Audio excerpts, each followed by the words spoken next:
Now, let's go to London to chat to Brendan O'Neill. Great to chat to you as always. Chief political writer at Spike. You must subscribe to Spike Online. Great reading every week there or every day. Brendan, great to see you. We've had, you've got a great book out, which is all about October 7th. So I just quickly want to ask you, before we get on to the fact that the premiers here have all snubbed our monarch, what do you make about this news overnight that the Malaysian premier, Anwar, whatever his name is, has basically come out and condemned the killing of Yahya Sinwar, the leader of Hamas? What did you make of that? So basically, the Prime Minister of Malaysia is supporting Hamas, in effect. What do you make of it?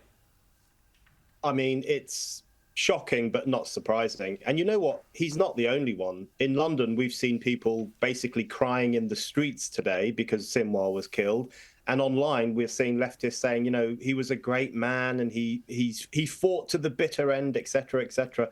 All this praise for a guy who was essentially a fascist. He was a modern-day Nazi who was driven by a violent hatred for Jews and who organized the largest massacre of Jews since the Holocaust. You know, in my view, if anyone deserved to die in this 21st century, it was him. His death is a cause of celebration. I think it is good for Israelis and it is good for Palestinians who will have the boot of Hamas's tyranny slightly lifted off their neck. So I think anyone who's mourning his death, that's a red flag. That's the red flag to end red flags. And that's Anwar Ibrahim, of course, the Prime Minister there of Malaysia. Rita? Moving on to the US, I'm interested in your thoughts on that race and what it means, not just for America, but the West in general, and this philosophy we're seeing from the Democrats under Biden, arguably under Obama as well, and certainly would be followed under a Harris administration if she were to win. If Kamala Harris wins, we are doomed. America is doomed. And the world is doomed. I don't think the world can survive 4 years of President Harris. I just don't think we'll make it through.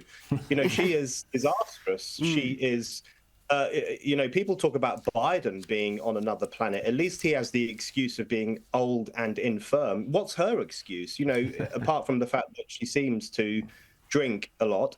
But, you know, she often doesn't make sense. She rambles. It's incoherent. We don't quite know what she believes. She's incapable of explaining to us what her policies would be. I think it would be a disaster if she gets into the White House. And you know, the thing that everyone said about Trump when he ran for the second time, everyone said if he gets in a second time, the world will go to rack and ruin. In fact, the world went to rack and ruin under Biden. It was under the Democrats that war has exploded in Europe, in the Middle East. You know, under Trump, things were relatively settled. So under the Democrats, the world has gone in a bad direction, and I think it will get worse if Kamala Harris gets in.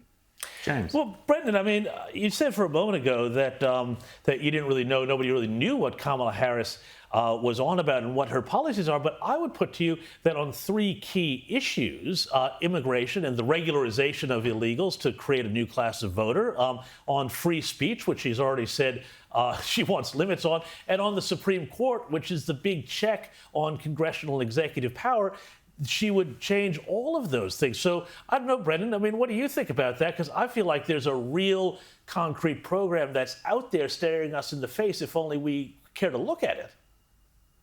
Yeah, when her policies do slip out, when they do kind of leak through all the nonsense that she speaks, it is terrifying, no question about that. She is awful on freedom of speech. She's not listening to the American people on the issue of immigration, on the issue of the border and people's desire for better control of the border. She's not listening to people on that. And also her identity politics is incredibly worrying. I can't believe that the other day she said that there is Russian interference in this election, that old chestnut, and that it's being targeted at black men. You know, here's a woman who claims to speak on behalf of ethnic minorities, essentially saying that black men are being brainwashed by Russians. call me old-fashioned, but that sounds a tad racist if you ask me. So that identity politics as well, that very divisive pork barrel politics in a modern form, that is also a destructive policy of hers, which I think will make America more divided. So what we do know of her policy is terrible. What we don't know is scary, because who knows what she'd do if she got into power.